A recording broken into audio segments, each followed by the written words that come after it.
Hola Andrés, buenos días.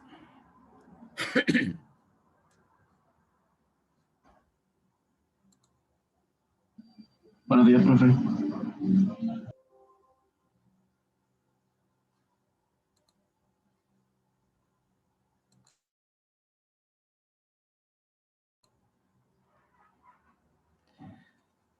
Vamos a esperar unos 10 minutos que lleguen los colegas, tus colegas, para que comencemos, ¿ya?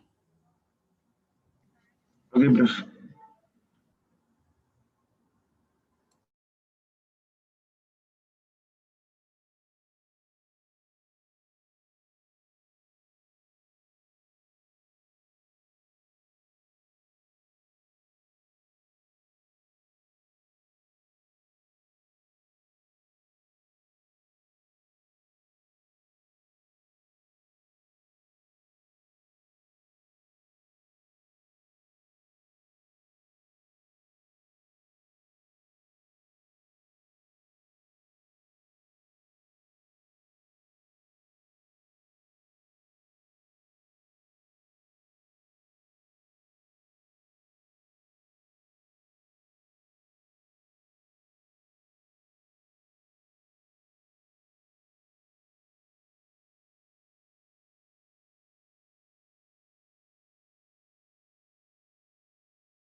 Hola chicos, buenos días a todos y a todas.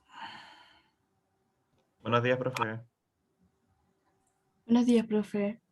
Buenos días. Hola, hola. Creo que estamos en la hora y hay más de, tenemos 26 alumnos, así que tenemos más del 50%, así que por lo tanto vamos a comenzar, ¿vale? En la medida que vayan llegando o si alguien por ahí está en la sala de espera, me avisan para admitirlo, ¿ya?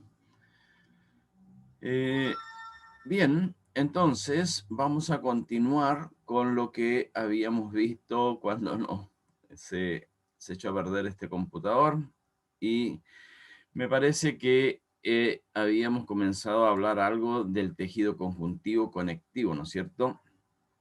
Habíamos dicho que es un tejido, ¿no es cierto?, que proviene del mesénquima. Recuerden cuando nuestras clases de embriología, cuando hablábamos de mesénquima, ¿no es cierto?, de ese tejido que se estaba formando, que estaba debajo de los epitelios y que formaban ya sea la mano, las extremidades, alguna estructura, ¿no es cierto?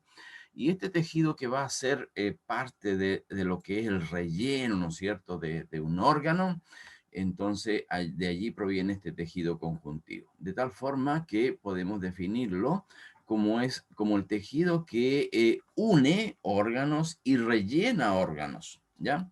Entonces, como bien dice allí, tiene funciones generales en todo el organismo, permite la cohesión de los demás elementos estructurales, ¿no es cierto? Es un medio como soporte para los vasos sanguíneos. No, los vasos sanguíneos no están libres en nuestro organismo, ¿no es cierto? Están unidos, ¿no es cierto?, a este tejido conjuntivo para darle consistencia y dirección a ellos también, por supuesto. Entonces, allí es otra de las funciones que está cumpliendo. Y con respecto a la constitución citomorfológica, es decir, las células que lo componen, como también las otras macromoléculas que lo componen, podemos decir que está formado en algunos libros antiguos, habla de que hay 3 tipos de fibras en el conjuntivo. Mencionan las fibras colágenas, las fibras reticulares y las fibras elásticas. Hoy día, con la ayuda de la biología molecular, se ve que las fibras reticulares es un tipo de fibra colágena no tan desarrollada, esa es la palabra, no tan desarrollada, no tan evolucionada, no, desarrollada, que luego, ¿no es cierto?, de acuerdo a la función y al lugar donde se encuentra, va a tomar una función específica. Entonces, sabemos hoy día que hay 2 tipos a ver, ¿quién llegó? Paz. 2 tipos de fibras en el conjuntivo, las fibras colágenas y las fibras elásticas, ¿ya? Y bueno, de acuerdo a la concentración de estas fibras, vamos a clasificar los tejidos conjuntivos, como bien dice acá, en laxo o tejido conjuntivo denso. Y luego vamos a aprender dentro de ello uno que es modelado y no modelado, de acuerdo a la dirección que tienen las fibras y concentración dentro de este tejido. Bien, eso es con respecto a las fibras. Pero también hay células en el conjuntivo bastante importante que cada una de ellas, por supuesto, está cumpliendo una función. Entonces, acá en la parte inferior, en el esquema, representa el tejido conjuntivo laxo a mano izquierda y el tejido conjuntivo denso a mano derecha, ¿ya? Esos son los esquemas que podríamos eh, o que representan los 2 tipos de conjuntivo, laxo y denso. Entonces, vamos a comenzar a describir, de acuerdo al esquema, qué es lo que encontramos en estos tejidos conjuntivos. Bien, entonces, ya les hablé de lo que es las fibras colágenas. Son fibras gruesas, ¿no es cierto? Acá, miren acá en la diferencia con respecto a estas otras más delgadas, que son las fibras elásticas. Ahora, desde el punto de vista histoquímico, y es importante que lo sepamos ya, para que después en nuestro laboratorio podamos integrar lo que es este conocimiento con respecto a la muestra. Una característica es que la fibra colágena es histoquímicamente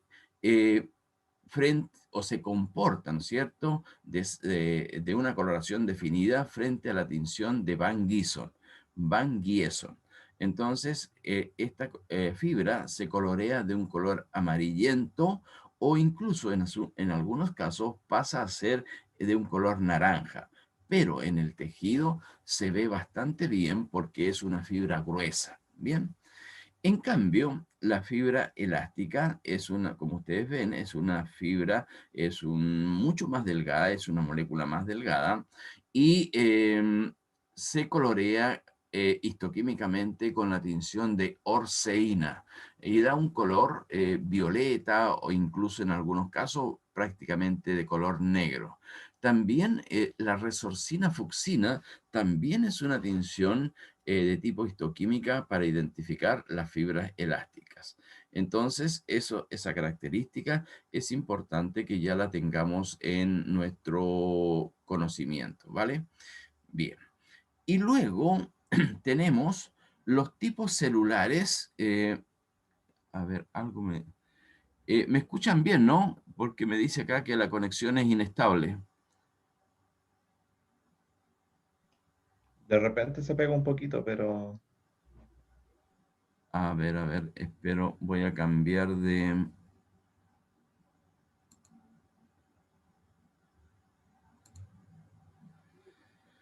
a ver, chicos. Me esperan un poquitito, un pichito.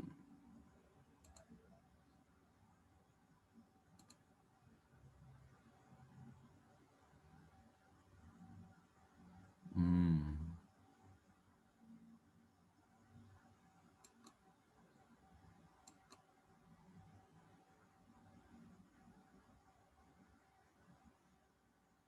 ya, espero que ahí funcione mejor. Yo no sé si a ustedes les pasa, pero a mí últimamente el sistema de conexión está horrible. Bien.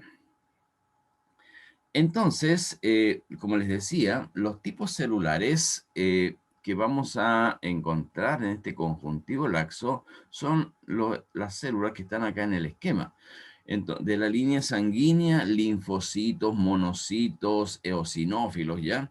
Entonces, estos tipos celulares, miren acá, el esquema representa un linfocito. También vamos a encontrar células adiposas, ¿ya? Ya que pueden ser libres o también formando el tejido adiposo. Seguramente también ustedes ya aprendieron que la célula adiposa, ¿no es cierto?, es una célula bastante voluminosa, tiene una gota de lípido o una vesícula lipídica, ¿no es cierto?, bastante grande, que hace que el citoplasma junto con el núcleo sea desplazado a un extremo. Y en ese caso, ¿no es cierto?, estamos hablando de un tejido adiposo blanco o unilocular, ¿ya? Porque también vamos a aprender que hay tejido adiposo pardo o multilocular. Lo vamos a ver más adelante. Luego, la célula principal del tejido conjuntivo, que es el fibroblasto. El fibroblasto, ¿no es cierto?, es una célula que secreta la fibra colágena. Entonces, desde ese contexto, es sumamente importante en el conjuntivo. Es, como ustedes ven acá en el esquema, es una célula que tiene extremos fusiformes o aguzados en la posición donde se encuentra el núcleo, ¿no es cierto? Es más amplio, pero eso es lo que caracteriza a esta célula. Es más o menos semejante a una fibra muscular lisa, a pesar de que todavía no la hemos visto, pero haciendo una comparación de los tipos celulares, podríamos decir, ¿no es cierto?, que es semejante a ella. Eh, Acá hay otros fibroblastos, pero sí, miren, lo que los caracteriza siempre es que presentan estas prolongaciones aguzadas, fusiformes. Bien. Bueno, después tenemos los macrófagos, que son estas células que tenemos acá, derivan, ¿no es cierto?, de los monocitos, y son células que en su citoplasma tienen estas granulaciones, luego lo vamos a ver, y están relacionadas con el sistema inmune. Allí tenemos los macrófagos activados, en fin, lo que vamos a ver luego. Eh, Residentes activados. Entonces, allí esta es una célula un poco más grande que los fibroblastos Y en el tejido conjuntivo, cuando vemos el tejido conjuntivo laxo, inmediatamente se ve que son diferentes estas células con respecto a los fibroblastos. Luego lo vamos a ver en una muestra real. Luego tenemos las células cebadas, que son estas que están acá, que tienen gránulos de histaminas en su citoplasma, ¿no es cierto? Son gránulos gruesos, núcleos de posición central, son células bastante grandes y que generalmente las vemos asociadas a los vasos sanguíneos, a los capilares, cuando, ¿no es cierto?, estas células, cuando algunas personas tienen alergia, ¿no es cierto?, entonces ¡pum!, secretan los gránulos de histamina y se producen vasoconstricciones, ¿no es cierto? Entonces allí hay un problema de obstrucción. También en este tejido conjuntivo vamos a observar distintos tipos de vasos sanguíneos, como ser vénulas, arteriolas, capilares, gran cantidad de capilares, ¿ya? Y eso se caracteriza porque vamos a ver al interior los glóbulos rojos, ¿bien? Entonces, eso es más o menos los tipos celulares y las fibras que encontramos en un tejido conjuntivo. Entonces, la diferencia entre el tejido conjuntivo laxo, que es este que tenemos acá a mano izquierda, es la sustancia fundamental que separa estas estructuras fibrilares y celulares. En cambio, en el tejido conjuntivo denso, miren que la sustancia fundamental es menor. Por lo tanto, la concentración de fibras es mayor, la cantidad de células es menor, pero no es que nos falten, sino que están allí presentes, pero quizás un poco más apretujadas o contraídas y prácticamente lo que se ve son los núcleos, ¿ya? Los núcleos de estas células que vemos acá. Llegó Brian. Bien. Entonces, esa es la gran diferencia entre los dos tipos de conjuntivo, ¿ya? El laxo y el denso. Y luego vamos a ver cuál es la diferencia entre modelado y no modelado, o también en algunos libros lo mencionan como regular e irregular, ¿vale? Eso es. No sé si hay alguna pregunta con respecto a esto, a esta diapositiva. A ver, voy a elegir acá a la Zachary. ¿Cómo se llama el de la derecha, perdón, profesor? El de la derecha, tejido conjuntivo denso. Denso. Eso como tiene exactamente las mismas como estructuras del laxo, la diferencia es que está como más comprimido, nada más, ¿no? Tiene los mismos componentes, ¿ya? Vale decir, células y fibras que he mencionado. Pero como dices tú, está más comprimido, contraído, no comprimido, la palabra es comprimido. Excelente, muchas gracias. ¿Alguna pregunta, Zachary? Estoy al azar nomás, acá estoy eligiendo. No, profe, todo bien, estoy anotando, lo apunté. Ya, estoy eligiendo los nombres al azar, chicos. Como ya me sé el nombre de la Lisette, del Máximo, los otros no los conozco, así que voy a ir preguntando. A ver, acá quién. La Bárbara. Hola, Bárbara. Hola, profe. ¿Alguna pregunta? Sí, me gustaría saber si es que hay un tipo de diferencia entre los fibroblastos que hay en ambos tejidos o son los mismos. Ya. ¿Ves que? Y no te atrevías a preguntar, ¿ah? Mira, lo que pregunta es súper interesante porque después vamos a ver que, como les decía, el fibroblasto es un tipo de célula, ¿ya? Y puede encontrarse en el tendón, puede encontrarse debajo del epitelio, en la membrana basal, ¿no es cierto?, en distintas partes del conjuntivo, pero, como yo te mencionaba, es el que fabrica la fibra colágena. Y hoy día nosotros sabemos que hay como 20 tipos de colágenas en distintas partes de nuestro cuerpo, cumpliendo funciones específicas. Entonces, lo que hoy día se sabe es que este colágeno no está determinado genéticamente de acuerdo a la zona, sino que de acuerdo a la funcionalidad que está cumpliendo el colágeno, es el tipo de colágeno que van a fabricar los fibroblastos, ¿ya? Entonces, eso también es importante y es qué bueno que hayas preguntado porque más adelante lo vamos a volver a ver. Eso es, Bárbara. Ya, profe, otra consulta. Te escucho súper mal, súper bajito. ¿Me escucha? Hola, hola. Ay, no se escucha. ¿Ahora? Ya, ahora sí te escucho bien. Ya, profe, es que hay un tipo de célula que se llama célula Uy, estrelladas. se te va la voz, ¿ah? Comienzas bien, pero se te va.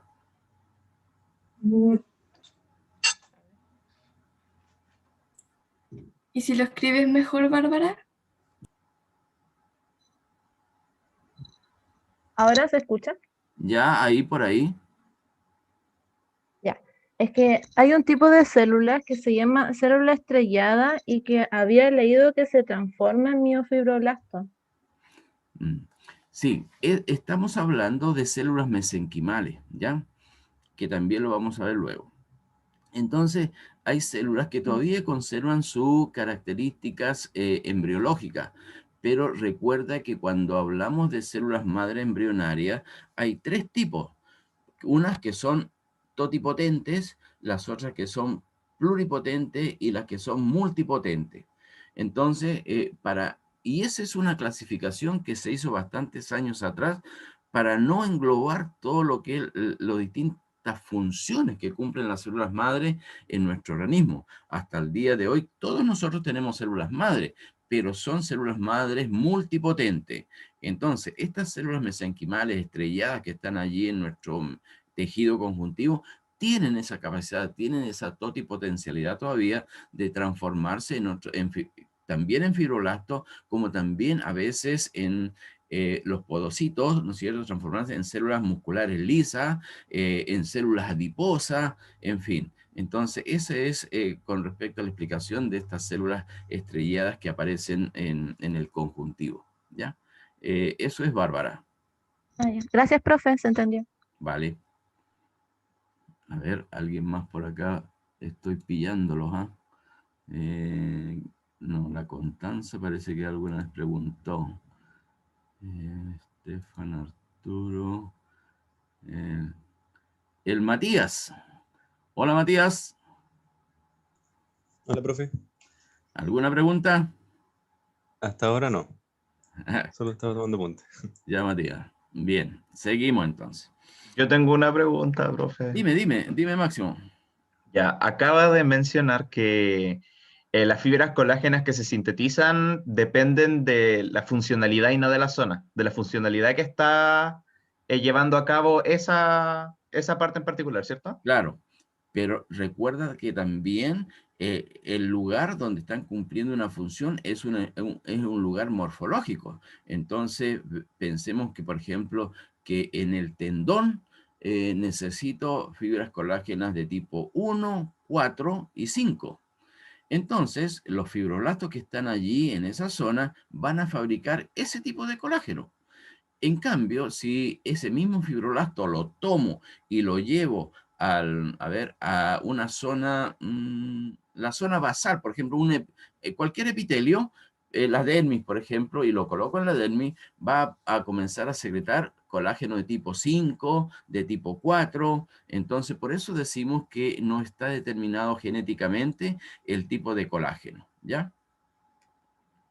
Ya, profe, pero ¿cómo es que un fibroblasto logra como definir o cómo sabe qué función tiene que llevar a cabo sin tener nada de referencia? Buena pregunta. Solamente el caballero de arriba.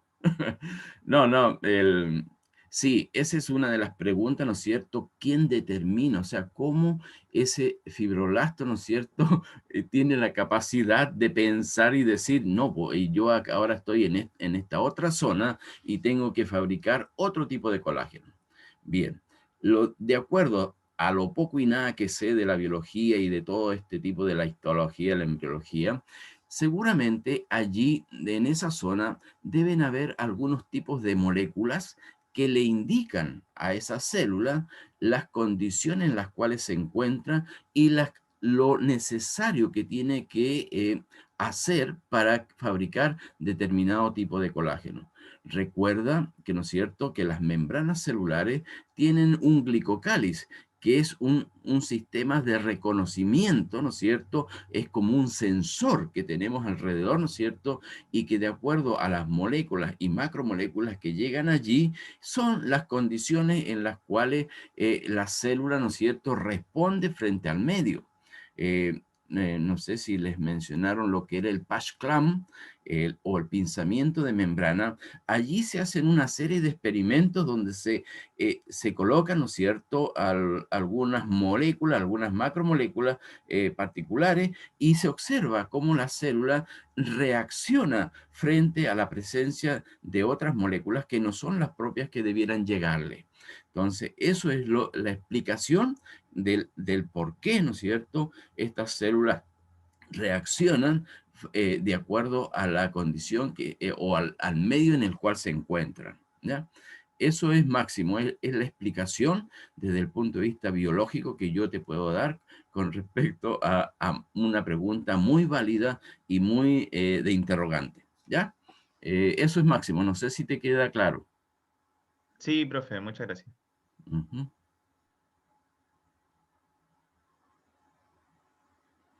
¿Alguna otra pregunta?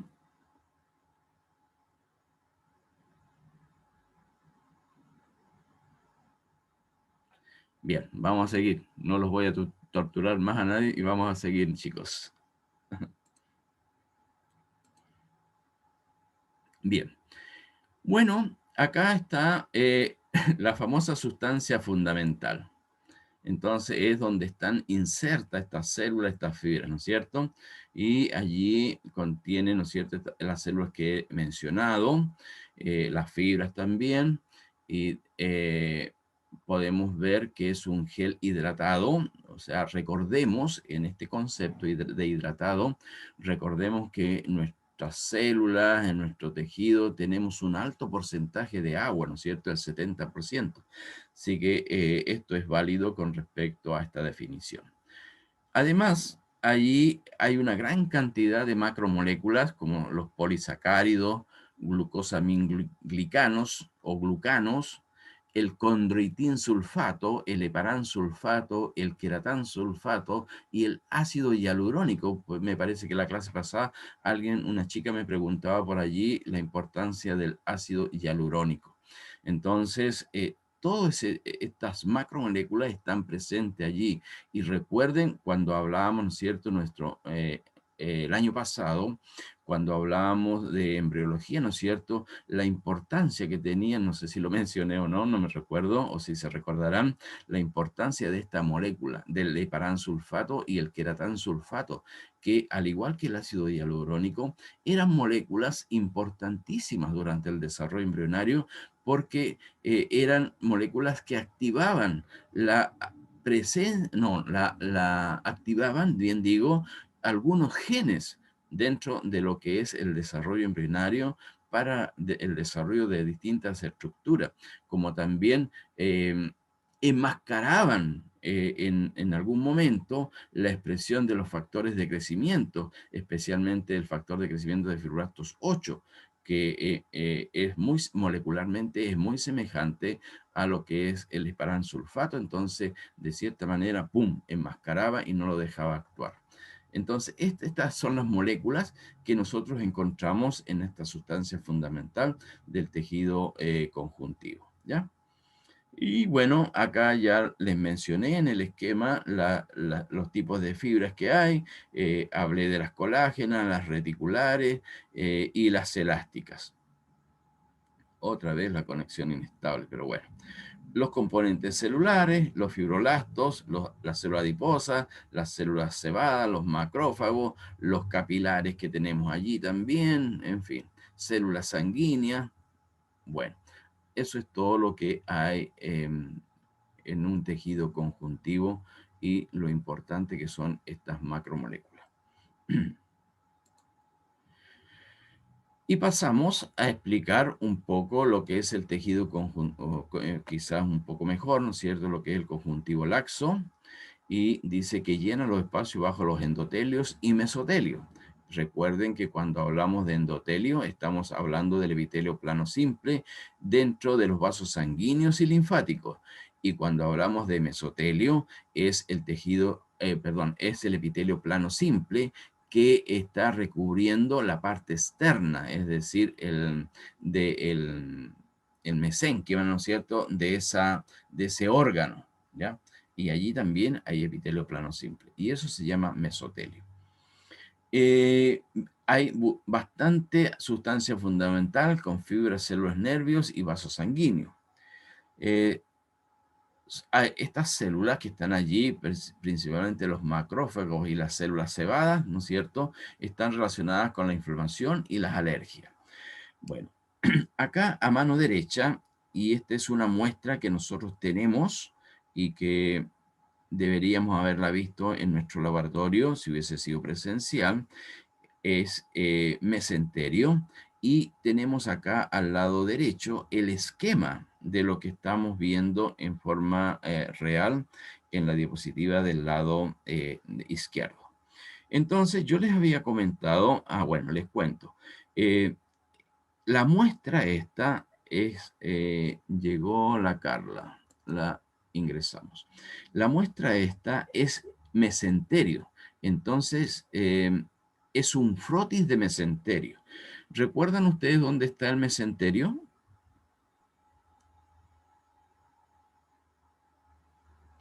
En los intestinos. Perfecto, bien. Es esa pequeña telita, ¿no es cierto?, que está uniendo los intestinos, y ahí hay, como es muy delgada, nosotros podemos retirarla, ¿no es cierto?, colocarla en el portaobjeto, teñirla y cubrirla. Bien. Entonces, esta es una muestra de mesenterio, un frotis. Y lo que hicimos es eso, sacarla, ¿no es cierto?, cortarla muy cuidadosamente y la colocamos en el portaobjeto, la teñimos y la teñimos con Van Gieson y también con orceína. Hicimos una doble tinción para esta muestra. ¿Con qué objetivo? Que se vieran, ¿no es cierto?, como ustedes ven acá cuando estoy guiando el puntero, estas fibras más gruesas, que son las fibras colágenas, ¿no es cierto? Acá se ven, creo que se ven bastante bien, acá en la parte inferior. Y también eso, bueno, eso es con Van Gieson. Y también me interesaba que se observaran las fibras elásticas, que son estas pequeñas fibras de masa oscura, muy delgadas, que están acá, ¿no es cierto?, que están en forma de red, de malla, en distintas direcciones en lo que es el tejido. Entonces, esa condición de una doble tinción me permite a mí identificar los dos tipos de fibras en el mesenterio. Pero al mismo tiempo también permite identificar varios tipos celulares, principalmente todos estos puntos que observamos acá de un color oscuro corresponden a los núcleos de los fibroblastos, ¿ya? Porque en el conjuntivo laxo lo que más hay son fibroblastos. Pero si nosotros recorremos la muestra y en algún momento vamos a encontrar células diferentes a estos puntos que observamos, como lo es acá. Por ejemplo, esta es una célula, esta es otra. Acá hay 1, 2, 3, 4, 5, 6, 7 células que difieren de lo que es la estructura de la célula llamada fibroblasto. Entonces, lo que me interesa, ¿no es cierto?, si hubiese estado en laboratorio, para diferenciarlo entre macrófago o célula cebada, tendría que haber colocado mayor aumento, ¿no es cierto?, e ir a ver su tipo de granulación. Entonces, esa era una de las funciones del laboratorio presencial, en donde ustedes podían recorrer la muestra e identificar los distintos tipos celulares que allí encontramos. También acá en el esquema, ¿no es cierto?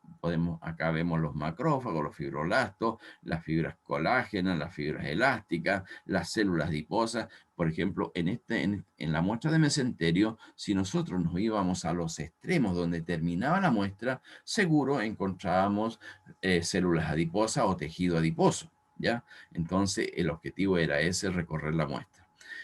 También, miren, acá hay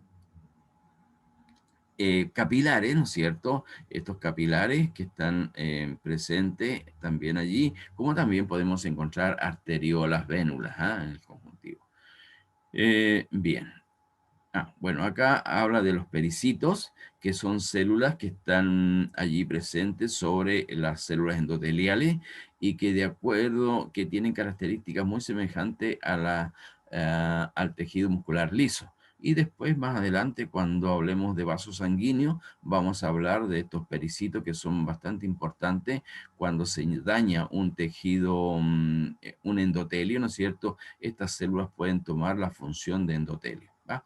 Pero eso lo vamos a ver más adelante. ¿Qué otra cosa de acá? ¿Alguna pregunta, jóvenes?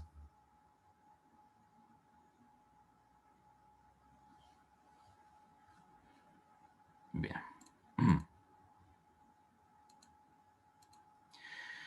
Bien. Lo otro, entonces, es el tejido conjuntivo o conectivo denso, ¿ya?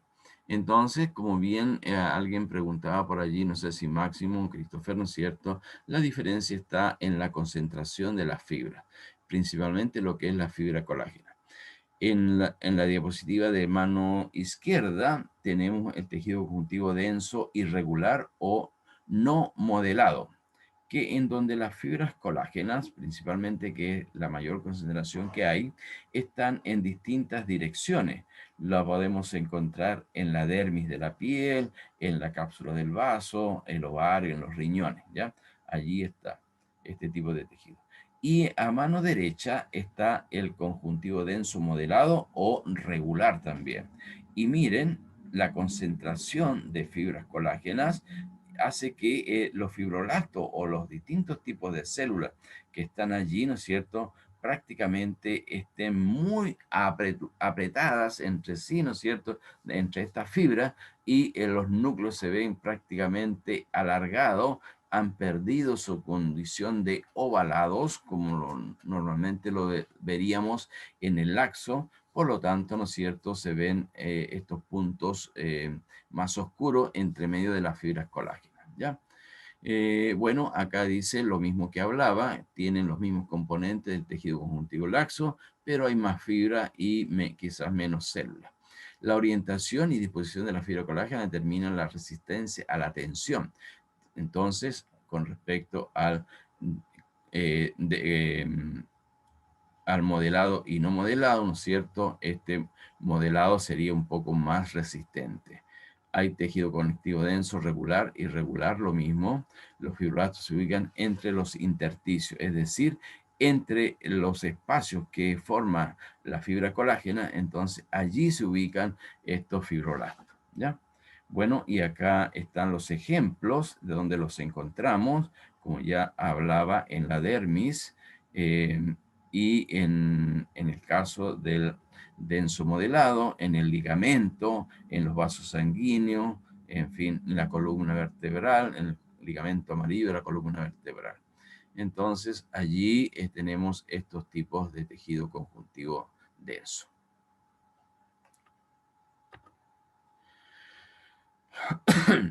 Y luego pasamos a ver la morfología, ¿no es cierto?, de lo que es la fibra colágena.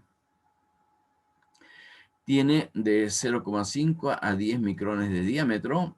Eso nos indica inmediatamente que es una fibra bastante gruesa, ¿no es cierto? Acá en el esquema que tenemos, ¿no es cierto? Acá está teñida con Arcian Blue la muestra y vemos, ¿no es cierto?, que es una fibra bastante gruesa y ondulada. Está dispuesta en esta forma. Químicamente son acidófilas y de orientación paralela, entonces esta condición hace que sea histoquímicamente o reaccione frente al Alcian Blue o azul Alcian, como ustedes quieran. Y bueno, acá dice que tiene aspecto ondulado, lo vemos acá en la diapositiva, y estriación longitudinal. Esa estriación longitudinal la podemos ver acá en la diapositiva central solamente a microscopía electrónica. Como ustedes ven, es muy semejante a lo que es el sarcómero en el músculo estriado, pero esto, por supuesto, es mucho más pequeño y es diferente con respecto a la estructura misma. Frente a la luz polarizada son birrefringentes. Eso significa, ¿no es cierto?, que la luz, cuando yo observo un tendón, por ejemplo, sin tinción, sin ninguna cosa, y lo observo al microscopio, y con luz polarizada, la luz llega al tejido y rebota. Y esa condición, ¿no es cierto?, me permite a mí diferenciar el colágeno de otro tipo de tejido, del músculo, por ejemplo. ¿Por qué? Porque se observa como que si el tejido tuviese luz, ¿ya? Entonces, esa es la condición desde el punto de vista práctico, lo que es birrefringente, porque la luz rebota, ¿no es cierto? Y podemos verlo como con luminosidad, con medio amarillento, así, ¿ya? Las fibras son polímeros de colágeno, su longitud media es de 300 nanómetros, con un diámetro de 1,4 nanómetros, es decir, está mucho más delgado que un micrón, ¿cierto? Está formado de 3 cadenas polipeptídicas, cadenas alfa, con configuración de tríada de estrógira y unidos por puentes de hidrógeno. Recuerden que cuando hablamos de tríada de estrógira, recuerden el DNA. Entonces, ¿cómo está distribuido o cómo es la estructura del DNA, ¿no es cierto? Que tiene una estructura de estrógira, ¿no es cierto? Y eso le da la condición de doble hélice, ¿ya? Entonces, de esa forma está constituido este colágeno, esta fibra de colágeno. Y en la parte inferior de la diapositiva vemos el corte transversal de estas fibras colágenas, ¿no es cierto? También a microscopía electrónica. Estas dos están a microscopía electrónica para poder observarlas con mayor claridad, lo que es estas bandas, ¿no es cierto? Fibras paralelas o transversales, perdón, transversales en la fibra paralela. Eso es con respecto a las fibras colágenas, desde el punto de vista morfológico, de su ultraestructura también. Bueno, con respecto a los tipos de colágeno, hoy día, como les comentaba, estamos en un proceso que cada día se descubren más cosas, ¿ya? Entonces, de acuerdo a la posición donde se encuentran estos fibroblastos y el colágeno que está secretando, se han logrado clasificar. Yo creo que hoy día en los libros no me equivocaría si ya están en el colágeno tipo 20, 21 por allá. Pero esa clasificación es de acuerdo a la función que están cumpliendo, ¿ya? Pero principalmente hay 6 tipos de colágeno que forman el conjuntivo en distintas zonas. Y eso es lo que más o menos voy a describir ahora, ¿vale? Entonces tenemos el colágeno tipo 1, que son fibras flexibles, pero muy resistentes a la tracción, como es el tendón. ¿Cómo se llama esa lesión que a los futbolistas cuando se les corta este tendón? ¿Ustedes deben saber cómo se llama este tendón? ¿El tendón de Aquiles? El de Aquiles, ¿ya? Recuerden cuando una lesión grave es a los futbolistas cuando se les corta este tendón, pues. Entonces es de difícil reparación. Hoy día, bueno, cada día la tecnología avanza, hoy día ya no es tan complicado, pero es importante desde el punto de vista de la profesión que uno tenga o que cada quien tenga, el tendón. El colágeno tipo 2, el cartílago está presente en el cartílago hialino, en los tres tipos de cartílago, ¿ah? Dentro de la sustancia fundamental, entre los condrocitos, allí vamos a encontrar este colágeno tipo 2. El hialino, en el elástico, en los discos intervertebrales o también en el fibrocartílago, que es lo mismo. ¿Ya? Allí vamos a encontrar este tipo de colágeno. Son fibras pequeñas e insertas en abundante sustancia fundamental, como lo es el cartílago. En el cartílago hay bastante sustancia fundamental. Después tenemos el de tipo 3, está presente en el laxo, en la pared de los vasos sanguíneos, en el vaso, el riñón, en el útero. Son fibras argirófilas como las fibras reticulares. Entonces, acá tenemos, ¿no es cierto?, este tipo de colágeno formando parte. Recuerden este esquema, ¿no es cierto? Allí tenemos los semidesmosomas, por lo tanto, inmediatamente sabemos que este es la membrana basal de un epitelio y allí están las fibras colágenas, ¿no es cierto?, de tipo 3 y de tipo 4 que están presentes en puede ser la dermis de la piel. El de tipo 4 es un colágeno especial, se encuentra en la lámina basal de los epitelios, es avascular, es decir, no tiene vasos sanguíneos, sostén y cumple funciones de sostén y barrera de filtración frente a las macromoléculas, acá en esta zona, ¿no es cierto? Y acá hay un frotis, un extendido, ¿no es cierto?, de lo que es esta lámina basal, en donde se observan allí por birrefringencia, ¿no es cierto?, estas fibras colágenas gruesas. Y también acá estas células que ustedes observan acá son células cebadas, que luego lo vamos a ver cuando veamos los tipos celulares del tejido conjuntivo. Entonces, estas son células cebadas. ¿Ya, jóvenes?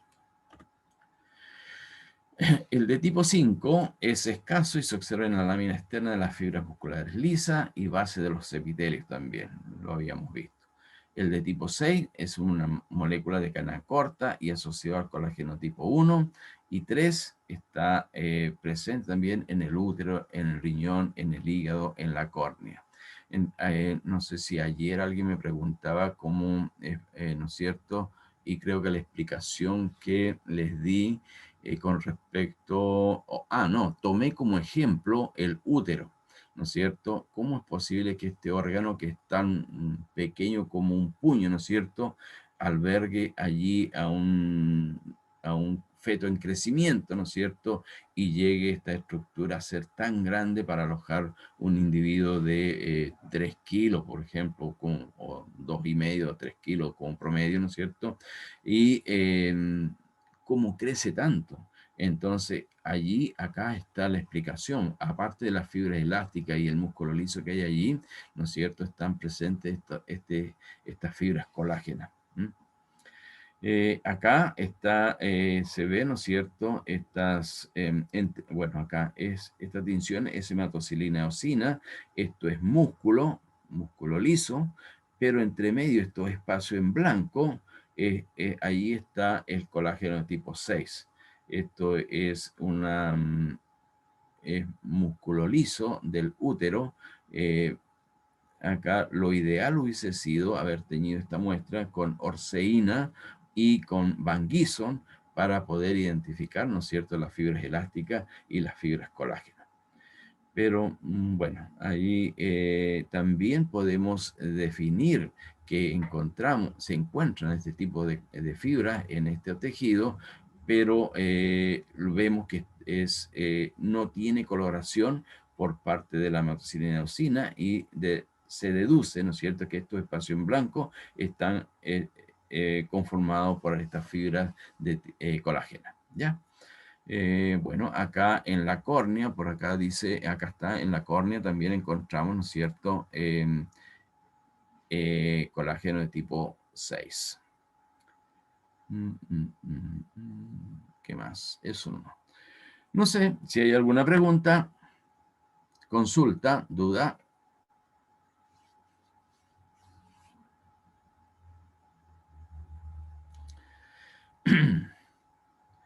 Acá en esta diapositiva está lo que al comienzo ¿Profesor? comentaba. Sí, dime.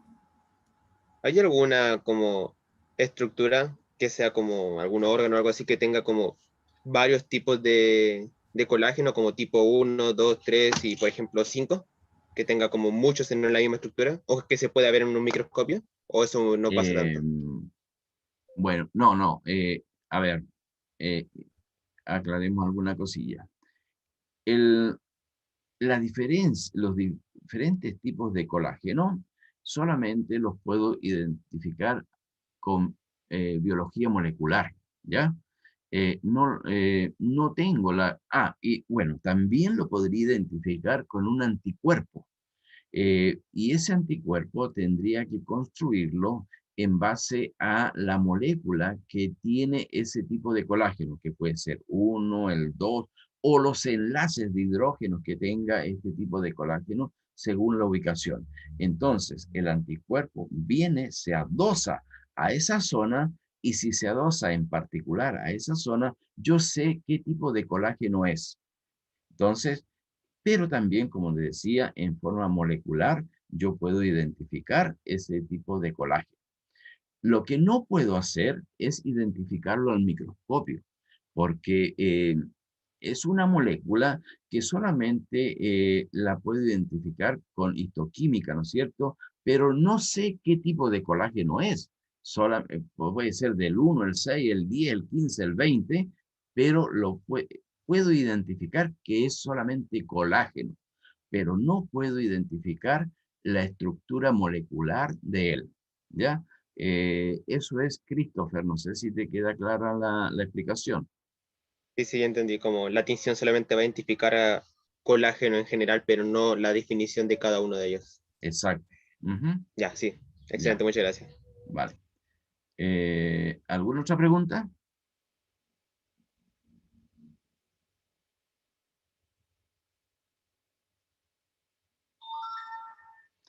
Ya.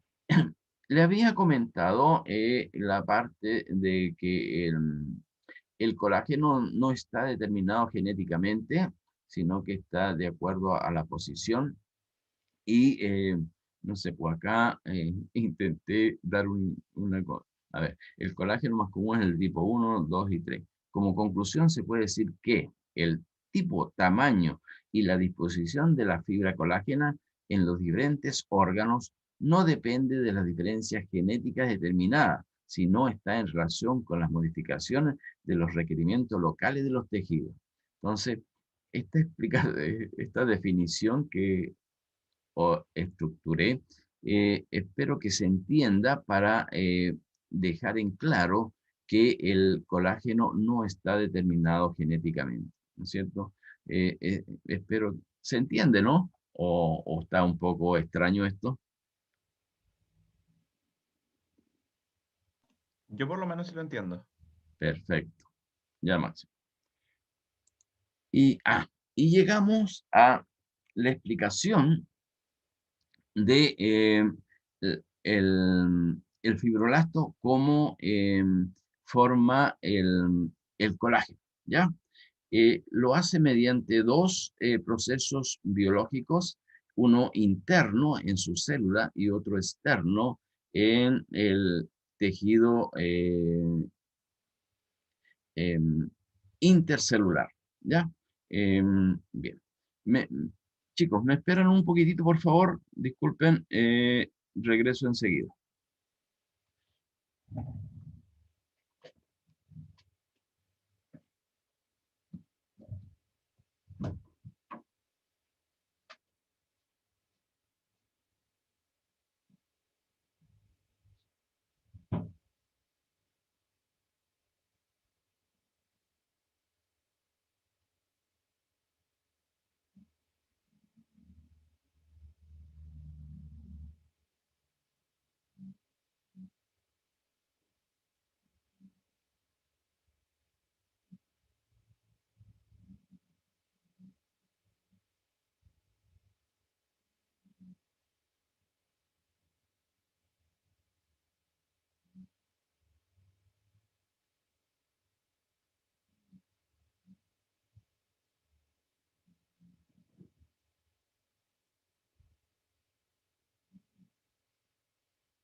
Ya chicos, disculpen, necesitaba un cafecito.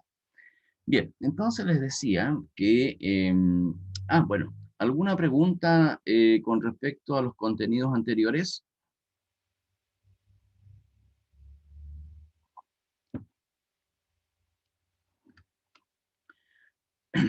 Les decía, ¿no es cierto?, que la formación del colágeno es por parte de la célula que se llama fibroblasto, que es el esquema que tenemos acá a mano derecha. Ya habíamos visto que eh, su morfología, ¿no es cierto?, era una célula aguzada que tenía prolongaciones en forma de espículas, acá de prolongaciones en forma de aguja, ¿no es cierto? Y era bastante alargada, con un núcleo de posición central ovalado, que también puede presentar un nucleolo o dos nucleolos, ¿ah? Después eso lo vamos a ver. Y como célula, tiene todos los elementos citoplasmáticos que ustedes han conocido, el retículo, lo que es el Golgi, ¿no es cierto? En fin, las mitocondrias, todo lo que nosotros conocemos celularmente. Entonces, lo que sucede es que este fibroblasto, que es el que genera el colágeno, tiene una fabricación de colágeno, primero interno dentro de la célula, y luego la molécula misma se consolida y se estructura en la parte externa, es decir, en el espacio intercelular, ¿ya? En la sustancia fundamental, allí termina de consolidarse esta molécula de colágeno. ¿Y qué es lo que ocurre? ¿No es cierto? Acá, en los ribosomas, ¿no es cierto?, comienza a formarse esta molécula como procolágeno, acá dice como procolágeno, ¿no es cierto? Y luego van sufriendo una hidroxilación, es decir, uniendo con puentes de hidrógeno, de prolina y lisina, de tal forma que en ese momento, como procolágeno, pasan a lo que es el Golgi. Y recuerden ustedes que el Golgi es el que forma las vesículas, ¿no es cierto? Allí tenemos una posición cis, una posición trans. Entonces, allí es donde se empaquetan estas moléculas de procolágeno y luego la vesícula es trasladada hacia la parte exterior de la célula. Este esquema podría servir para alguien que me preguntó en una de las clases pasadas y que estaba un poco, no tenía claro lo que era la vesícula en la secreción del Golgi. Entonces, la vesícula, acá, no sé cómo se llama la niña, llega a la superficie de la membrana celular y se une esta vesícula, como también tiene una membrana, ¿no es cierto? Se une a la membrana y el contenido, en este caso del procolágeno, es eliminado al exterior como molécula. Y luego, ¿no es cierto?, comienza la hidroxilación definitiva de esta molécula de procolágeno en el exterior para formar el colágeno definitivo, ya sea de tipo 1, 2, 3, 4, 6, el que esté de acuerdo a la condición necesaria del lugar, ¿ya? Entonces, acá dicen el Golgi, y después, ¿no es cierto?, pasa a tipo 3, Para un tipo de colágeno. Acá está un poco la respuesta de lo que alguien, no sé si Christopher o Máximo me preguntaba y le di una respuesta más o menos de lo que podría ser desde el punto de vista biológico, qué es lo que ocurre allí. Porque en los libros dice, poco se sabe sobre las condiciones necesarias para que el fibroblasto secrete un tipo de colágeno determinado, ¿ya? Entonces, la explicación de esto desde el punto molecular es que las moléculas que están alrededor de ese fibroblasto, yo creo que le están indicando qué colágeno es el que debe fabricarse en esa zona. Las células musculares lisas, epiteliales y mesenquimales también pueden secretar colágeno de tipo 4. Entonces, esa es la forma como el colágeno llega a formar parte de determinado lugar y de formar parte de determinada estructura, de acuerdo a los fibroblastos que están allí presentes y a la secreción de tipo de colágeno específico para esa zona. ¿Ya? Eso es, jóvenes, con respecto al origen de las fibras colágenas del tejido conjuntivo.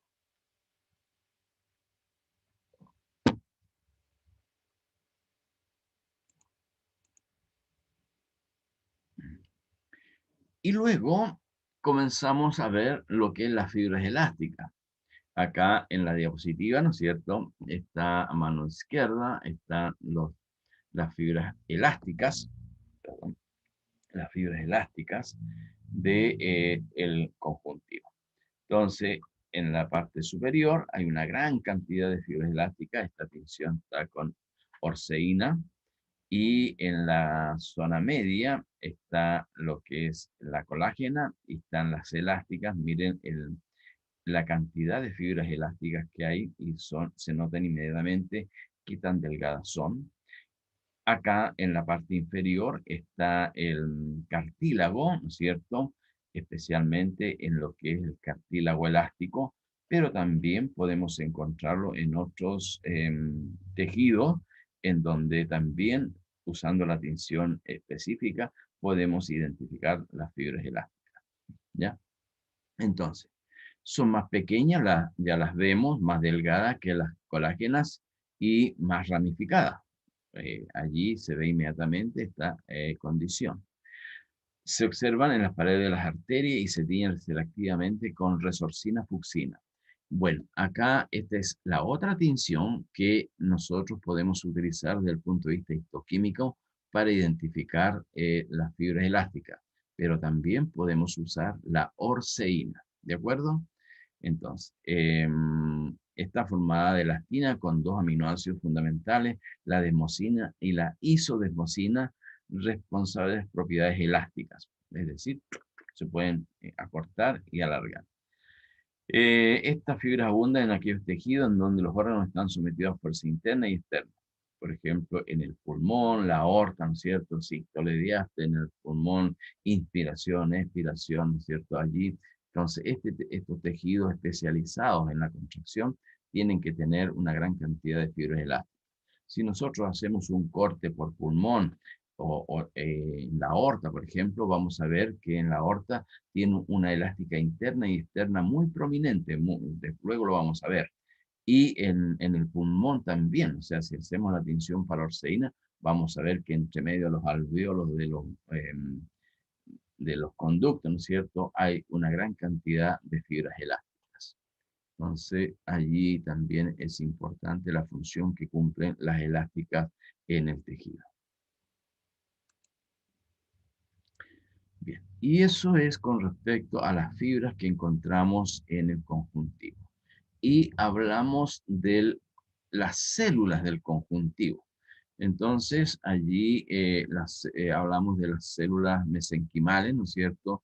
Que, como bien alguien preguntó por allí, que eran células un poco estrelladas, acá se ven, ¿no es cierto? Y que tienen ciertas características multipotentes y que pueden derivar, ¿no es cierto?, hacia otros tipos celulares, como lo es los adipocitos o también mismos fibroblastos o también músculo liso, ¿ya? los fibroblastos, acá al centro, y son las células que están en mayor cantidad en el conjuntivo. Elaboran los componentes extracelulares del tejido conjuntivo, ya vimos, el colágeno principalmente. Son células estrelladas o fusiformes con prolongaciones finas, lo hemos visto en los esquemas anteriores, y acá lo podemos ver en esta muestra, en este frotis de fibroblastos. Miren, acá están allí las prolongaciones aguzadas. Acá se ve bien lo que les mencionaba, que pueden tener un nucleolo o dos nucleolos. También es un frotis de fibroblastos, y se ve la célula aguzada, la prolongación citoplasmática y los núcleos con sus nucleolos, ¿ya? En la parte inferior lo mismo, un frotis de fibroblastos. Esto creo que es un cultivo celular de fibroblastos. Su núcleo es alargado, elíptico, central, con uno, acá está nuevamente, con uno de los nucleolos, y su citoplasma contiene miosina y actina. Estas son proteínas contráctiles, recuerden que esto es propio del tejido muscular, pero bueno, si no lo recuerdan, lo vamos a volver a ver más adelante cuando veamos el músculo. En respuesta a las lesiones, estos proliferan, aumentan su capacidad sintética. Pueden diferenciarse a adipocitos u osteoclastos, ¿ya? Entonces, esa es la condición. Como pueden ver también, tienen ciertas características multipotentes los fibroblastos de acuerdo a las necesidades del tejido. Bien. ¿Alguna pregunta, jóvenes?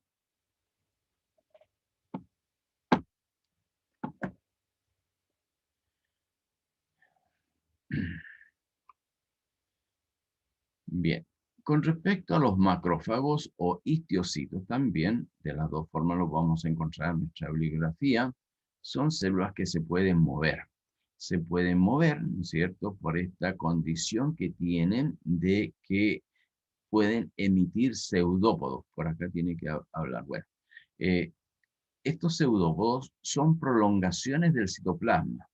Entonces, en algún momento, frente a una sustancia extraña que puede existir en la sustancia intercelular, este macrófago puede emitir estas prolongaciones citoplasmáticas que se llaman pseudópodos o verdaderos pies, y englobar esa partícula y pasarla al interior de su citoplasma. Y allí las enzimas, ¿no es cierto?, digieren y eliminan estos restos citoplasmáticos. Estos macrófagos están muy asociados a lo que es la apoptosis o muerte celular programada. ¿Por qué? Porque los restos celulares de estas células que han muerto son lo que engullen estos macrófagos, ¿no es cierto?, y los disuelve en su interior de su citoplasma por las enzimas proteolíticas que ellas tienen. Constituyen la primera línea de defensa frente a las infecciones. Se originan de los monocitos, ya eso se los comenté, presentes en la médula ósea, y hay tres tipos de macrófagos. Los macrófagos residentes están siempre presentes en el tejido, por ejemplo, lo podemos encontrar en el tejido conjuntivo laxo, ¿no es cierto?, en esa muestra de mesenterio, allí podemos encontrar macrófagos residentes. Pero también podemos encontrar macrófagos provocados en respuesta a una infección, ¿no es cierto? Si nosotros hacemos en particular un corte de un tejido que tiene una lesión, por ejemplo, allí vamos a encontrar macrófagos provocados y también mayor concentración de ellos.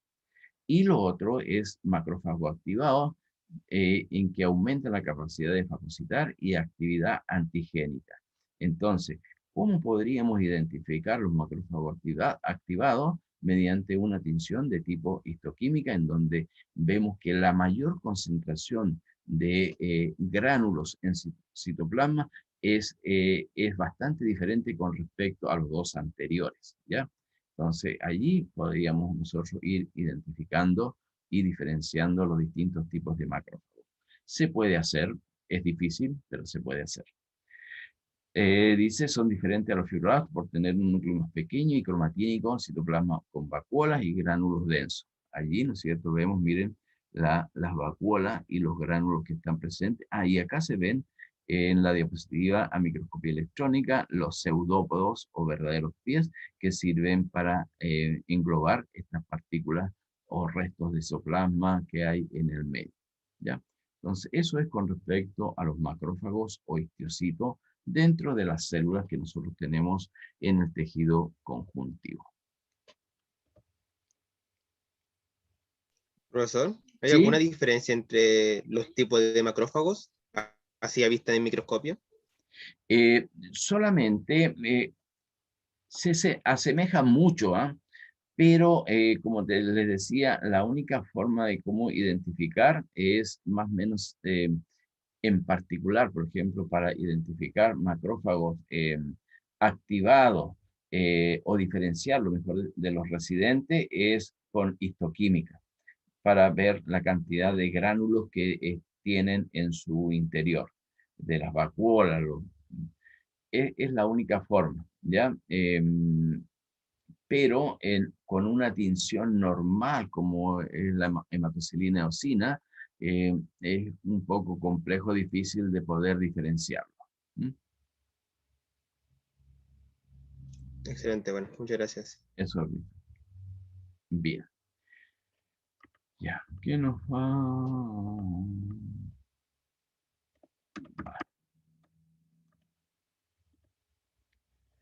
Bien, ¿qué hora es? Las 10, las 11 más o menos. Bien, vamos a quedar hasta acá, jóvenes, no vamos a estresarlos más. Sé que es voluntad de ustedes estas clases y tampoco me quiero sobrepasar. Entonces vamos a quedar hasta acá. ¿Les parece bien? Bueno, profe, no hay problema. Sí, profe. Bueno, solamente desearles que pasen un buen fin de semana, lamentablemente en vuestras casas, cuídense mucho y nos vemos. Ah, no, pues verdad que la próxima semana estamos en receso. Ya. Bueno, entonces descansen durante la próxima semana y nos estaremos viendo a la siguiente. Eso es, jóvenes. No sé si hay alguna pregunta, alguna consulta antes de despedirnos. Sí. Profesor, yo Dime. tengo una. Sí. Hasta aquí entraría para la prueba, ¿cierto? Claro, ¿verdad? Sí, hasta acá entraría. Hasta solamente, hasta macrófagos o histiocytos. Hasta allí. Ya. Va a estar fácil, ¿ah? Bastante fácil la prueba, entre paréntesis. Hay bien poca materia. Y para la prueba, ¿cómo lo va a hacer al final? Estilo como preguntas abiertas, alternativas. ¿Va a querer que nos conectemos, la va a enviar? ¿Como ya definió eso o lo va a definir en el momento? Buena idea. Podría ser la mezcla de las dos, ¿ah? Preguntas abiertas y preguntas de alternativa. Sí, porque no sé cómo usted lo hacía las veces pasadas, como yo hice su ramo presencialmente y era distinto. ¿Era qué? Presencialmente igual era distinto. Como usted, por ejemplo, hacía las pruebas, yo, por ejemplo, lo hice en embriología. Entonces, igual creo que el método debe ser distinto, no sé. ¿Verdad que tú... ahora me recuerdo. ¿Verdad que tú eras el chico que había suspendido? Ya. No, últimamente, no sé si les han comentado que el sistema, la plataforma con la cual se suben las pruebas, está fallando, ¿ah? Ese fue el comentario que me hicieron.